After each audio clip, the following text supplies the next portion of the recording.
अस्सलाम वालेकुम। सो आज हम पढ़ेंगे एज़मा का ट्रीटमेंट के बारे में। तो सबसे पहली बात, जैसे कि हमने क्लासीफाई करा था एज़मा को माइल्ड, मॉडरेट और सीवियर के अंदर। माइल्ड के अंदर क्या होता है, जब उसका FEV1 वॉल्यूम जो है 80% से ज़्यादा आ रहा है, लेकिन उसके सिम्टम जो है वो बोल रहा है कि मुझे वीक में 2 बार उठना पड़ रहा है, मतलब सिम्टम्स आ रहे हैं, और 3 to 4 बार मंथ में मुझे ना उठना पड़ रहा है रात में, और मेरी माइनर लिमिटेशन है। तो ये सारी चीज़ों को देख के हम उसको डिक्लेयर करते हैं under the criteria mild persistent asthma के अंदर। तो उसको क्या होगा, डेली थेरेपी चलेगी। डेली थेरेपी के अंदर क्या होगा कि उसको लो डोज ICS स्टार्ट करेंगे, इनहेल कॉर्टिकोस्टेरॉइड, ठीक है। फॉर एग्जांपल ब्यूडिसोनॉइड और फ्लूटिकासोन, ये 2 चीज़ें स्टार्ट करेंगे। इसके अलावा अगर ऑल्टरनेट्स में हमें ऑप्शन अवेलेबल है, that is leukotriene receptor antagonist, तो ये हम देंगे। बेसिकली हमने बताया था कि जो ल्यूकोट्राइन जो रिसेप्टर होते हैं वो क्या होते हैं, वो ब्रोंको कॉन्स्ट्रिक्ट करते हैं। इसका एंटागोनिस्ट हम यूज़ करेंगे which is montelukast 10 mg for adult and Jeffy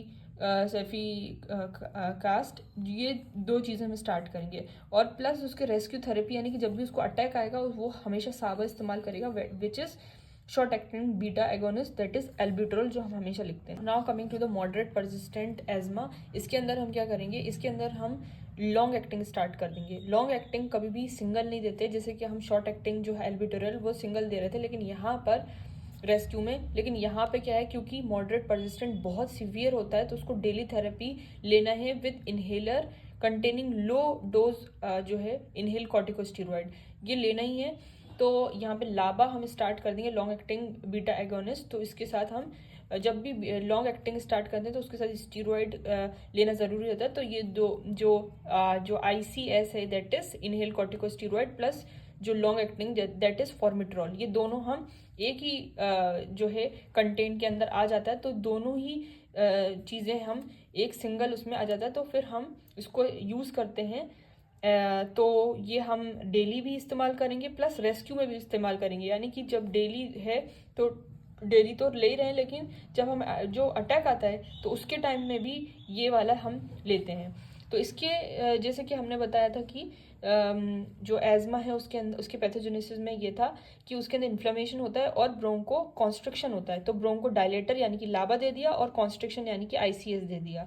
अब ऑल्टरनेट में हम जाते हैं कि हम जो इनहेल कॉर्टिकोस्टेरॉइड है वो कौन कौन से दे सकते हैं। तो हम LABA, that is long acting beta antagonist दे सकते हैं, लॉन्ग एक्टिंग मस्करेनिक एंटागोनिस्ट दे सकते हैं, एंड ल्यूकोट्रीन रिसेप्टर एंटागोनिस्ट दे सकते हैं, और रेस्क्यू में तो हम साबा देते ही। Coming to the severe persistent के लिए, ठीक है, तो सीवियर परसिस्टेंट के लिए हम क्या करेंगे, सीवियर परसिस्टेंट के लिए हम कर देंगे लाबा और लामा और ICS सबको स्टार्ट कर देंगे। यानी कि लॉन्ग एक्टिंग बीटा एगोनिस्ट को, लॉन्ग एक्टिंग मस्करेनिक एंटागोनिस्ट को, और जो हम स्टीरॉयड दे रहे थे आपका इनहेल कॉर्टिकोस, वो तो दे ही रहे हैं। तो ये डेली में हम दे देंगे, है ना। तो ये चीज़ होगी। और बाकी जो हमारा था रेस्क्यू के अंदर जो अटैक के दौरान, तो वो साबा तो दे ही रहे हैं, शॉर्ट एक्टिंग तो दे ही रहे हैं। तो ये जान लें कि जो ICS है वो क्या दे रहे हैं। तो जैसे कि हम ICS दे रहे थे, जैसे इसमें भी हम ब्यूडिसोन और फ्लूटिकासोन दे रहे थे, वो तो देंगे। और लाबा में यानी कि लॉन्ग एक्टिंग में हम दे रहे थे फॉर्मिट्रॉल, हम फॉर्मिट्रॉल शायद इसमें भी दे रहे थे, हाँ यस। तो हम लॉन्ग एक्टिंग इसमें भी दे रहे थे। अब आता है हम लामा का ना हमें नहीं पता था, तो लामा में क्या देंगे हम, टायोट्रोपियम देंगे ब्रोमाइड, ठीक है। अच्छा, ये जो लामा रहता है इसका काम क्या रहता है कि ये जो लामा रहता है वो होता है ब्लॉक कर देता है पैरासिम्पैथेटिक को, ब्लॉक कर देता है पैरासिम्पैथेटिक को। पैरासिम्पैथेटिक में क्या, पैरासिम्पैथेटिक ये काम करता है कि ये ब्रोंको कॉन्स्ट्रिक्ट करता है। तो ये क्या करता है, लामा उसका एंटागोनिस्ट इफेक्ट कर देता है, यानी कि जो ब्रोंको कॉन्स्ट्रिक्ट था उसको ब्रोंको डायलेट कर देता है। तो ये इसमें होता है सीवियर परसिस्टेंट एज़मा के अंदर, ठीक है। लॉन्ग एक्टिंग और मस्करेनिक भी, और आपका ये इनहेल कॉर्टिकोस्टेरॉइड। देन उसके अगर कंट्रोल फिर भी ना हो, तो फिर हम अभी तक तो हम पंप के फॉर्म में दे रहे थे, अब हम देंगे ओरली, और ओरल जो देंगे वो देंगे कॉर्टिकोस्टेरॉइड। नाउ हम जो है कुछ पेशेंट को बोलते हैं कि इसको ना नहीं लेना चाहिए, तो वो होती हैं बीटा ब्लॉकर्स। अगर कोई इंसान बीटा ब्लॉकर्स ले रहा है किसी वजह से, तो उसको हमें बंद करवाना होगा। अगर कोई पेशेंट एनसेड ले रहा है तो उसको भी बंद करवाना पड़ेगा।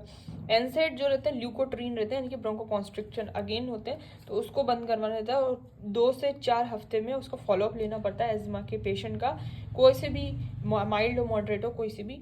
तो उसके अगर उसको है ना जो है असर हो रहा है, सही से उसका रिस्पॉन्ड है, तो फिर उसके बाद हम स्टेप डाउन थेरेपी करते हैं, यानी कि धीरे धीरे कम करते जाते हैं ड्रग्स, जो ये हमारी जो रिजीम चल रही है उसमें से कम करते जाते हैं। तो ऐसा होता है कि आप अवॉइड करें कोई भी एलर्जन। अगर आपको पता चल गया कि मुझे इस चीज़ से एलर्जी है, तो उसको आप ध्यान रखें उस चीज़ का। अगर कोई पीपीआई ले रहा है, यानी कि प्रोटॉन पंप इनहिबिटर, यानी कि किसी को गर्ड है, तो उसको आप है ना ज़रूर देखें कि उसके रिफ्लेक्स की वजह से एज़मा होता है, तो उसको ट्रीट करना चाहिए और उसको बोलना चाहिए कि स्मोकिंग बिल्कुल बंद करें, cessation of smoking and use of peak flow meter. अगर कोई भी चढ़ाई है तो उसको अवॉइड। जो पीक फ्लो मीटर जो रहते हैं वो जो हमारे डिवाइस रहती है उसको यूज़ करें, तो वो बोला जाता है। इन सब थेरेपी से पेशेंट को इम्प्रूवमेंट हुआ है, तो उसका पीएफटीज भी करवा के देखें, तो कि उसका जो पीएफटी पल्मोनरी फंक्शन टेस्ट कैसा आ रहा है, उसका फोर्स एक्सपिरेटरी वॉल्यूम क्या आ रही है, तो वो हमें देखना चाहिए। कि कोई पेशेंट जो कॉर्टिकोस्टेरॉइड का इन्हेलर ले रहा है, तो उसको हमें बोलना चाहिए कि उसके बाद पानी से अपना माउथ को वॉश करें, क्योंकि कैंडिडियासिस का बहुत चांसेस होते हैं इन्फेक्शन हो जाए। पेशेंट कंप्लेन करता है कि मुझे ना ट्रेमर आ रहे हैं, तो ये इसका साइड इफेक्ट है शॉर्ट एक्टिंग बीटा एगोनिस्ट का। तो इसका ये साइड इफेक्ट है कि इसमें ट्रेमर आते हैं इसको लेने की वजह से।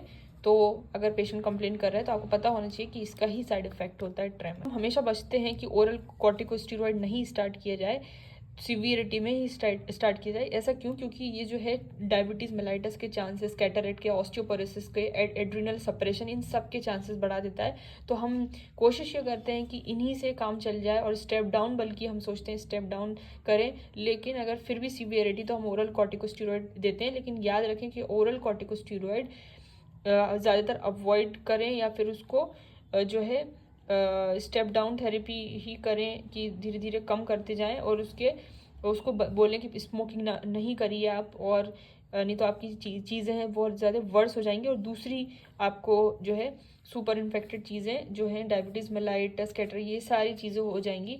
तो इसका ध्यान रखना। रिजर्व करते हैं ओरल कॉर्टिकोस्टेरॉइड। उनको हमें हमेशा बोलना चाहिए कि आपकी जो स्मोकिंग है वो बिल्कुल ही जो है सेजेशन होना चाहिए, उसका बिल्कुल बंद होना चाहिए पूरी तरीके से, क्योंकि बहुत ज़्यादा ब्रोंको कॉन्स्ट्रिक्ट करवाएगा और जो सिचुएशन है वो वर्स होती जाएंगी। तो दिस इज़ ऑल अबाउट। अगर if you like this video, so share it and like it and subscribe it and for getting more videos like this.